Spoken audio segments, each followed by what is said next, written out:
Xin chào cô chú, anh chị và các bạn đã đến với một video mới của mình. Hôm nay mình sẽ giới thiệu với các bạn một nét đẹp về nền Tân tôn giáo, đó là cao đài giáo tại Việt Nam nha các bạn. Trong thế giới hữu hình như ngày nay, có rất nhiều nền tôn giáo lớn nhỏ có mặt trên khắp quả địa cầu này. Trong đó có đạo Cao Đài, tức Đại đạo Tam Kỳ Phổ Độ.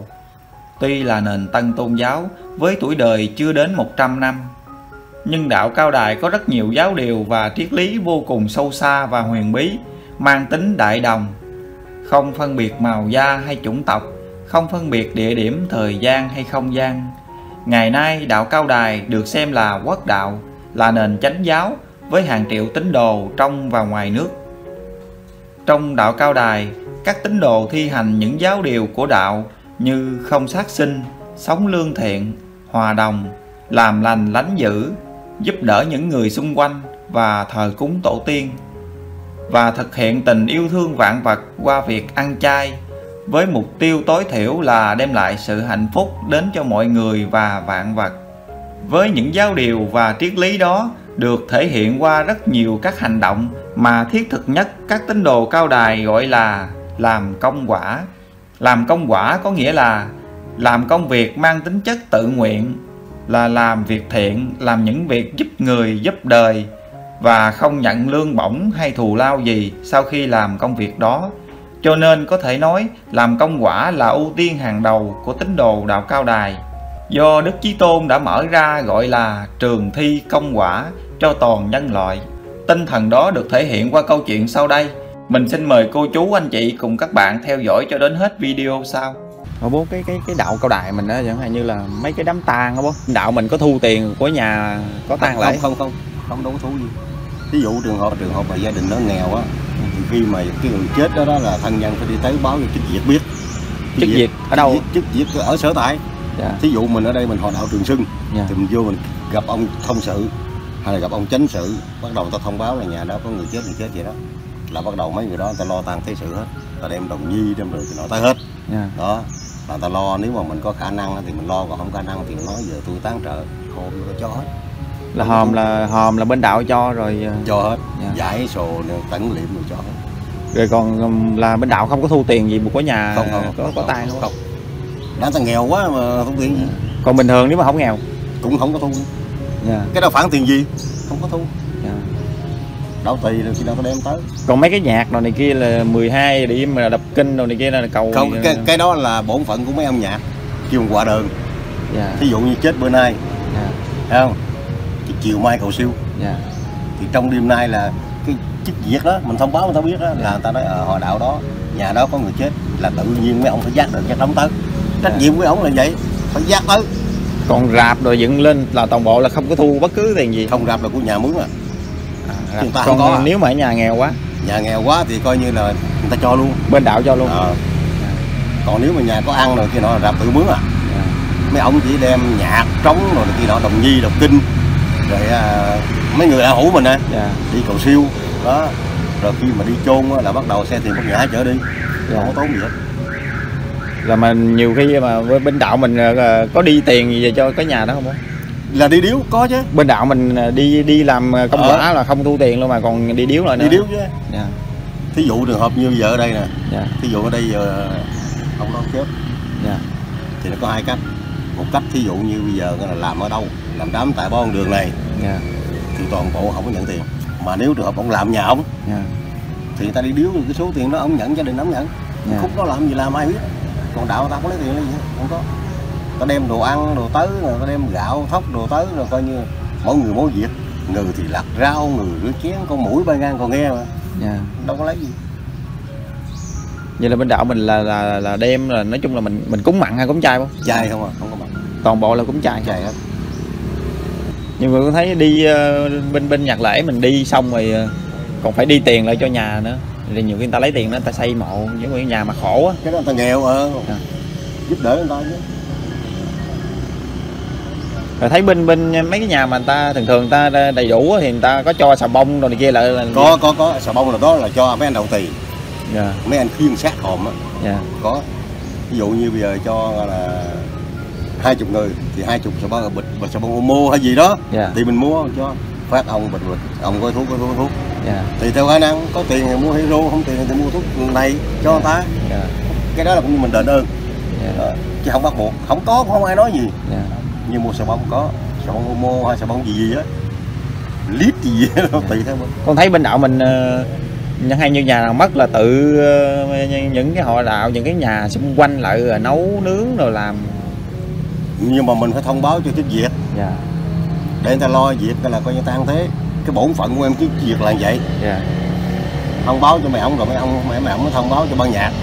Ban nhạc ví dụ như bữa nay chết nè, thì bây giờ mấy giờ liệm nè, liệm xong đàng hoàng đã bắt đầu là tối nay mấy ông nhạc phải tới nè, rồi ngày mai mình đi cầu siêu nè, đó cầu siêu xong đàng hoàng cái là chiều lên đường lên ông đó đi 3 bữa, bữa chết bữa để bữa khiêm.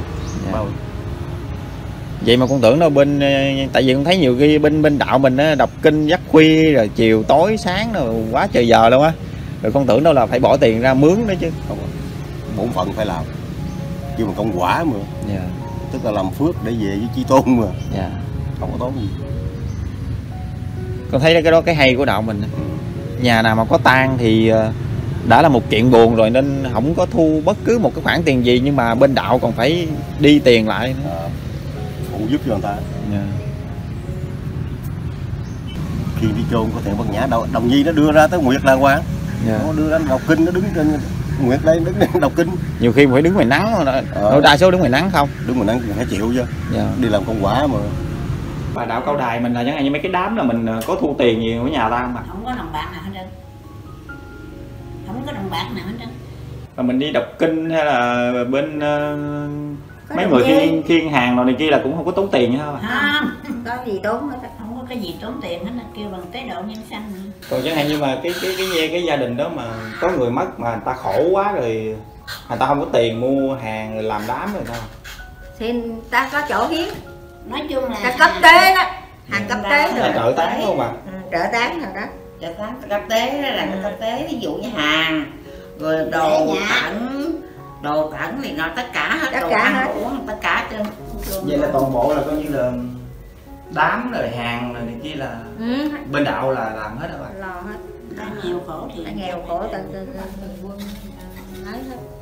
Chứ mà Đồng Nhi rồi là đọc kinh rồi mấy cái nhạc lễ là không, bên đạo mà không thu tiền gì hết. Không có gì hết á. Đưa lên cái đó là mình phải mấy chục người đồ gì không có nói tiền bạc, cái vấn đề đó đâu có tiền bạc. Đạo à, người ta đưa quan tài đi chôn, linh cữu đi chôn vậy. Không có gì đưa ra tới Mỹ. Nói chung là cái nhà nào khổ là coi như bên đạo mình lo hết. Lo. Ví dụ như ở lúc này mình không lo được, mình báo cho những người mà cấp tế á. Cấp tế. Được tới. Ví dụ như bây giờ gia đình ai mà nghèo khổ, có cha mẹ qua đời, bệnh hấp hối, mình muốn nhờ đằng đạo thì phải lại báo trước, báo như vậy đó. Tôi hoàn cảnh nghèo không lo này kia nội này kia lo đủ thế nào đó báo người ta mới là trong này người ta mới hoạt động ở đâu đó hàng gương tẩn liệm này kia nọ, chứ không báo người ta có biết đâu người ta làm. Vậy là nói chung là nhà mà khổ quá là bên đạo mình cho hàng bọng rạp rồi này kia là đầy đủ hết. Còn con nhập môn thượng tượng thì đằng đạo người ta cũng con không có cái khánh thành người ta cũng cho. Đó. Con nhập môn thượng tượng là người ta đem bằng chi sự đạo rồi lại là người ta mình xin là người ta cho, mình xin là người ta cho đủ hết. Còn không thì mình có đủ điều kiện mình làm thì thôi, đúng không? Đủ thì người ta cho. Nhưng mà ta tới ta cúng tụng kinh cho mình đầy đủ. Vậy nói chung là mình nhạc lễ tụng kinh rồi này kia là không có tốn tiền. Không có gì hết. Không có con quả, không có tiền bạc gì hết trơn. Rồi mình cúng chay không cúng mặn mà. Chay hết, không có mặn. không có nào đây là toàn bộ đám tang là chay hết. Chay hết. Chay mà hở mặn là ta về ta đâu có không có mặn là không có ăn đâu. Không có đi, không có ai tới nữa. Không có làm mặn. Ở đây là chay mà. Đám dỗ người ta còn làm chay ở mặn đâu. Nó mặn. Cái mặn là sắc xanh. Sắc xanh hả vợ? Trong này là không có được sắc xanh nữa. Chay mà. Thấy đạo Cao Đài mình hay chứ đó. Thấy đám này kia là nhà nào khổ khổ là mình lo hết. Lo hết chứ sao? Vì có nhiều người không biết thì người ta người mà ngoại đạo người ta không biết, ta nhìn vô thì người ta nghĩ chắc tiền bạc, tốn tiền bạc dữ lắm. Đã thấy quá chừng luôn 2-3 ngày chứ đâu phải 1 ngày đâu con. Thì người Cái việc đó là phải là toàn bộ khi mà người đó mà hấp hối rồi á là ta tới ta tụng kinh, ta làm đàng hoàng hết rồi. Cái thể chết á thì cái đêm đó người ta cũng phải cúng buổi thờ chiều, thờ tí, cứ sáng từ 6 giờ sáng, 12 giờ trưa, 6 giờ chiều, 12 giờ khuya, cứ chừng nào đưa lên chừng vậy thôi. Vì mà con thấy đến đông thật là đông luôn, mà toàn bộ không thu tiền bạc vậy. Không có gì hết á. Đi về đi cúng. Vậy rồi nếu mà nhà ta bình thường là bên đạo mình có đi tiền lại không ta? Chẳng hạn như mấy cái người mà đi đọc kinh rồi có đi tiền cúng điếu cho nhà đó không? Ví dụ như chấp điếu á thì mình cũng đi. Dạ.